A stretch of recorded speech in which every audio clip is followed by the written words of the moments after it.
Hello అండి. Welcome back to my channel. అందరూ ఎలా ఉన్నారండి? నేనైతే బాగున్నాను. మీరు కూడా ఎలా ఉన్నారో కామెంట్స్లో అయితే తెలియజేయండి. ఈరోజైతే నేను ఉప్మా పెసరట్టు చేశానండి. టేస్ట్ అయితే అద్దిరిపోయింది. అసలు కమ్మటి నెయ్యి వేసుకుని వేడి వేడిగా పెసరట్టు తింటుంటే నాకైతే టేస్ట్ బడ్స్ డాన్స్ చేసినట్టు అనిపించిందండి. అంత బాగుంది. అసలు ప్రాసెస్ ఎలా చేశానో నేను మీకు కూడా చూపిస్తాను, చూడండి. ముందుగా నైట్ ఒక గ్లాసు పెసలు అలానే హాఫ్ గ్లాస్ బియ్యం నానబెట్టి తీసుకోవాలండి. బియ్యం వేయడం వల్ల కొంచెం అట్ట అనేది క్రిస్పీగా ఉంటుంది. అలానే అందులో 1 ఆనియన్, 4 పచ్చిమిర్చి, అలానే అల్లం కూడా వేసుకుని కొద్దిగా సాల్ట్ కూడా వేసుకుని దీన్నైతే మెత్తగా మిక్సీ చేసేసుకోవాలండి. ఎక్కువ వాటర్ వేయకుండా ఇలా అయితే పేస్ట్ చేసుకోవాలండి. ఇప్పుడైతే దీన్ని పక్కన పెట్టేసుకుందాము. ఫస్ట్ ఉప్మా చేయడానికి స్టవ్ మీద కుకింగ్ వెజల్ పెట్టి స్టవ్ ఆన్ చేసుకోవాలి. కొంచెం హీట్ అయినాక 2 స్పూన్స్ ఆయిల్ వేసుకోవాలి. ఆయిల్ హీట్ అయినాక పప్పు దినుసులు వేసుకోవాలండి. శనగపప్పు, మినప్పప్పు, ఆవాలు వేసుకుని కొంచెం ఫ్రై చేసుకోవాలండి. స్టవ్ సిమ్లో పెట్టుకుని ఫ్రై చేసుకోండి, లేదంటే తొందరగా మాడిపోతాయి.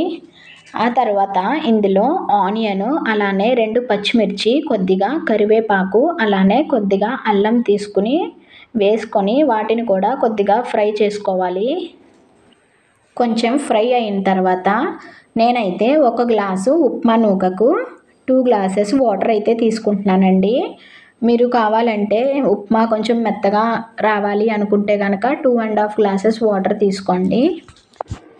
ఇందులో 1 స్పూను సాల్ట్ వేసుకుని ఆ వాటర్ మరిగేంత వరకు మూత పెట్టేసుకోవాలండి. వాటరు మరిగిన తర్వాత కొద్దిగా ఉప్మా నూక వేసుకుంటూ ఇలా గరిటెతో తిప్పుకుంటూ వేసుకోవాలండి. ఒకేసారి ఉప్మా నూక వేసేస్తే దగ్గరగా అయిపోతుందండి, సరిగ్గా ఉడకదు. తర్వాత ఇలా గరిటెతో స్లోగా మొత్తం అంతా మిక్స్ చేసుకోవాలి. స్టవ్ అయితే సిమ్లో పెట్టేసుకోవాలి. ఒక 5 మినిట్స్ మూత పెట్టి ఉడికించుకుంటే ఉప్మా అయితే రెడీ అయిపోతుందండి. తరువాత అదే స్టవ్ మీద దోశ తవా పెట్టుకుని హీట్ చేసుకోవాలండి. హై ఫ్లేమ్లో కాకుండా లో ఫ్లేమ్లో హీట్ చేసుకోవాలి. ఇప్పుడైతే హీట్ అయిన తర్వాత ఆనియన్తో తవా మీద ఇలా చేయడం వల్ల అట్టు అనేది కింద మాడిపోకుండా మంచిగా వస్తుందండి.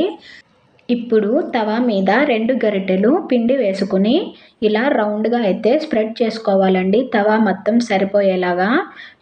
మరీ పల్చగా కాకుండా అలానే మరీ దలసరగా కాకుండా ఇలా చేసుకోవాలండి. నేను ఈ పిండిలో బియ్యం కూడా తీసుకున్నాను కదండి, ఎందుకంటే క్రిస్పీగా వస్తాయని బియ్యం కూడా యాడ్ చేశాను. ఒకవేళ మీకు ఇష్టం లేకపోతే బియ్యం అయితే స్కిప్ చేయొచ్చు. బాగా క్రిస్పీగా ఉండాలని ఎక్కువ బియ్యం వేసేసినా అట్టు అనేది చాలా గట్టిగా అయిపోతుందండి, అంత బాగోదు. అందుకే 1 గ్లాస్కి హాఫ్ గ్లాస్ బియ్యమే వేసుకోవాలి.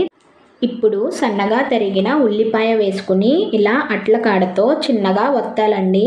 ఆనియన్ అనేది పిండికి స్టిక్ అయ్యి ఉంటుంది. ఒక 2 మినిట్స్ తర్వాత నెయ్యి కూడా యాడ్ చేసుకోవాలండి. ఉప్మా పెసరట్టుకి కంపల్సరిగా నెయ్యి అనేది ఉండాలండి, అప్పుడే టేస్ట్ అద్దిరిపోద్ది. నాకైతే నెయ్యి చాలా ఇష్టమండి. నేనైతే వేడివేడి అన్నంలో నెయ్యి వేసుకొని సాల్ట్ వేసుకొని తినేస్తానండి, అంత ఇష్టమండి నాకు నెయ్యి అంటే. మీకు కూడా ఇష్టమైతే కామెంట్ చేయండి. ఇప్పుడైతే ఆ అట్టుని రివర్స్ చేసుకోవాలి. 1 నిమిషం తర్వాత ఆ అట్టుని మళ్ళీ రివర్స్ చేసుకోవాలి. అలా రివర్స్ చేసుకున్న తర్వాత ముందుగా రెడీ చేసి పెట్టుకున్న ఉప్మా అయితే తీసుకుని అట్టు మీద వేసుకోవాలి. ఇలా కొంచెం వేసుకొని ఆ తర్వాత ఆ ఉప్మా మీద ఇంకొంచెం నెయ్యి వేసుకోవాలండి. చూడండి, ఇలా 1 స్పూన్ నెయ్యి వేసుకుని ఆ అట్టుని నెమ్మదిగా ఫోల్డ్ చేసుకోవాలండి. చూడండి, ఇలా అయితే ఫోల్డ్ చేసుకుని ఒకసారి దాన్ని అయితే ప్రెస్ చేయండి.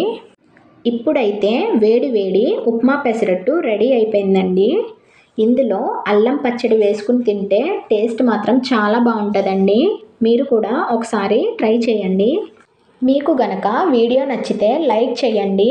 అలానే చిన్న రిక్వెస్ట్ అండి, మన ఛానల్ని అయితే సబ్స్క్రైబ్ చేసుకోండి ప్లీజ్ అండి, నన్నైతే సపోర్ట్ చేయండి.